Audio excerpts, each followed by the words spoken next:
So today, we're just going to kind of pause for a second and make sure that you are aware of all the important vocabulary that goes along with a quadratic equation and its graph. So there's no like formal notes today, just I need to make sure that you have these words written down somewhere, okay? First, standard form is y equals ax squared plus bx plus c.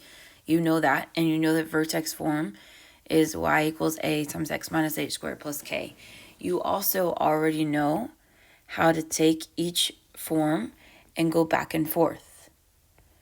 So you can convert from standard to vertex form, from vertex to standard form. You also know that the vertex is the hk value that came out of the vertex form. So if you can get vertex form, then you can pull this h and k, and you can write the vertex.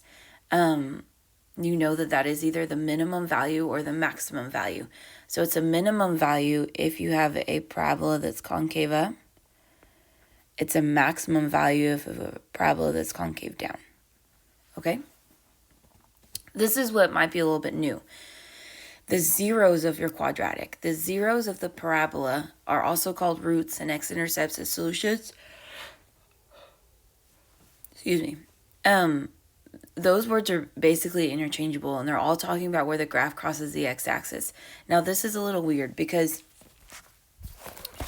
each parabola is different. Most parabolas will cross the x-axis twice. So they have two roots or two solutions or two zeros. So right here and right here. But some quadratics will only touch the x-axis one time. So if the vertex is on the x-axis, then there's only one solution. And some quadratics will have no solutions because they won't touch the x-axis at all. So when you're thinking about the roots or the solutions or the zeros or the x-intercepts, you might have two answers, you might have one answer, and you might not have any answers, okay? Domain and range you know about. We've done that all year long, but we've kind of taken a break. So remember that when you're doing domain and range, and we're going to use brackets, so domain and range. Remember, a bracket is for something that's included in the answer.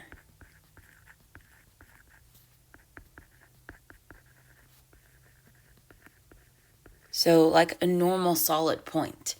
A parenthesis is for something that's not included in the answer.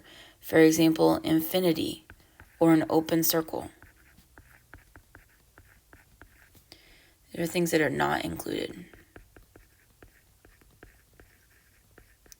They're a boundary, but I can't include them in the answers, okay? The y-intercept is where the graph crosses the y-axis. Now sometimes, because of the window of your graph, you can't see where it touches the y-axis. So another way to think about the y-intercept is it's a point on the graph. And if we're on the y-axis, that means the x value will be 0. So if you have the equation, but you can't see the y-intercept on the picture, then plug 0 in for x, and you'll find where it crosses the y-axis. Another thing you'll notice is that it's always c. So this last number here, that's always the y-intercept. So if you know the standard form, you can pull c, and you'll know the y-intercept. If you have the graph, you can look and see if maybe you can see where it crosses the y-axis. Or you can always plug in 0 for x and see what you get for y. Okay, the axis of symmetry. Most of you guys could tell me what this was. I don't know why this 4 is typed right there. Ignore that. But you Googled it, and then you just wrote down what you found. So I asked a couple of you as I walked around, and you said, yeah, I understand what that means. But we still need to make sure everybody gets it. So the axis of symmetry is an imaginary line that cuts down the center of your parabola. All parabolas are symmetrical. So just for example, if I have a parabola that looks like this, the axis of symmetry is going to be the imaginary line that cuts straight through the center. And that also means that if I folded it on that line, then both sides would match. Now, I'm not perfect, so that's not a perfect parabola, but wherever your axis of symmetry lies, if you folded your paper in that spot, the left side and the right side should be exactly the same, okay? If you have the picture, you can look and tell where that is. It's a vertical line, and vertical lines are always x equals equations because they only touch the x-axis. So we're always going to write the axis of symmetry as an x equals. If you can see it from the graph, you can tell where it touches the x-axis, or you can use this equation, the same equation we used to find h in the vertex, and it will also give you the x value, okay? All right, so let's do this example. Today, basically, you're going to work through problems where I'm going to give you just some of these pieces, and then you're going to have to use those to find the others. So, for example, if I only gave you the standard form, so the graph we're going to look at right now, y equals negative x squared minus 2x minus 8. Information I gave you, you're going to need to find all of the other information. So first, let's find vertex form, because we already know that. So in order to find vertex form, remember we need to find a, but a is given to us. A in this equation is negative 1. Just remember there's an imaginary 1 here. We need to find h, and h can be found from the opposite of b. So the opposite of the negative 2 you were given is positive 2, divided by 2 times a, and a is negative 1. So 2 divided by negative 2, negative 1. So a is negative 1, h is negative 1. Now to find k. Remember, h is really just an x value, and k is really just a y value. So if we want to find the y value k, we're going to use this x value h to plug back into our equation. So my equation is negative 1. Instead of x, I'm using negative 1 squared minus 2 times negative 1 minus 8. All right, now when we simplify that, we end up with k equals negative 7. So the vertex form, my answer for vertex form is y equals, or g of x equals, however you want to write it, a negative 1 times x minus h. So minus the negative 1 is really plus 1 squared plus k. K is negative 7, so we're going to make it minus 7. So that's the vertex form.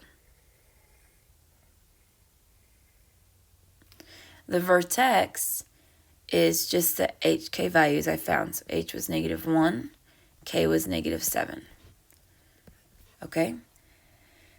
Now, before I can find the rest of this, I need to look at the graph. So right now, all we know about this graph is that the turning point is at negative 1, negative 7.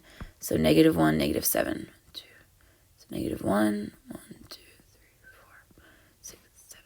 Negative 7. Okay? We also know, because of the a value, that this graph is going to open down, because negative a's open down.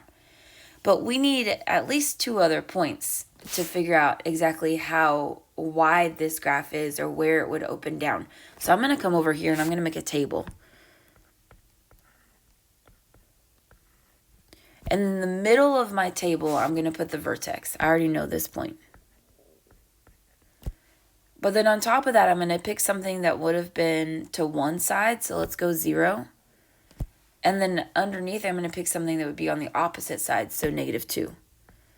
So I went one way left of negative 1 and one way right of negative 1. And that's how I came up with those x values.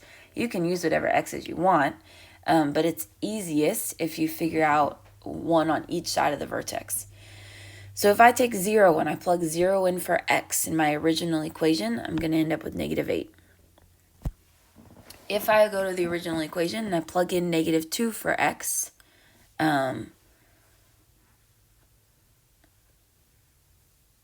let's do that, because I was looking at my notes on paper. I had already done it, and I didn't use negative 2. I used negative 4. So let's go ahead and use negative 4. You can use negative 2. You can use negative 4. but because I already worked out -4, let's use that. So -4 gives you a y of -16.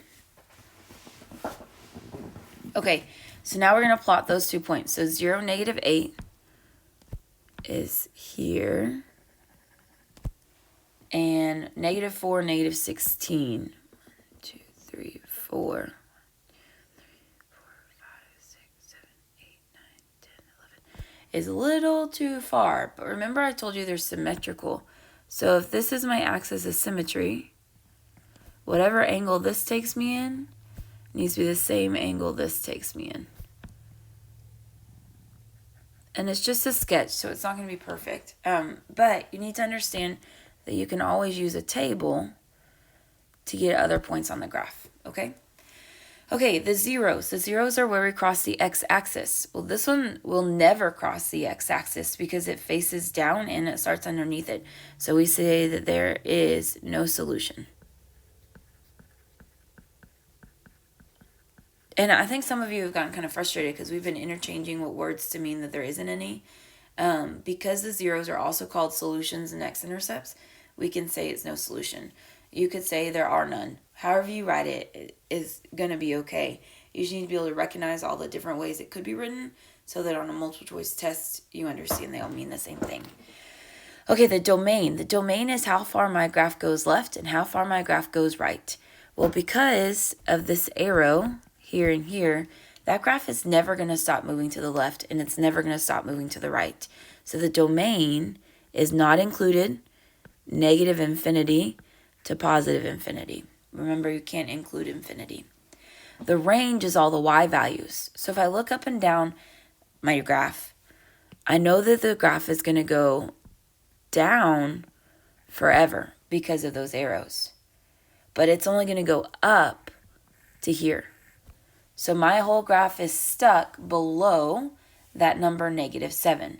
So the range is -infinity to -7.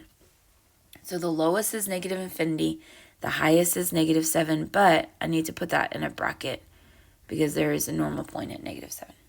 Okay? All right, the y-intercept. This graph touches the y-axis right there at -8. So it's a -8 y value. And the axis of symmetry. The axis of symmetry is a vertical line, so it's always x equals. I can look here on my graph and see that the very center, because it's the vertex, I know it's the center is at -1. Or you could also look and notice that you found that here when you found h. So the h value in your axis of symmetry will always be the same number, okay? All right, so now you're going to open up the assignment. Today's assignment is in Google Slides.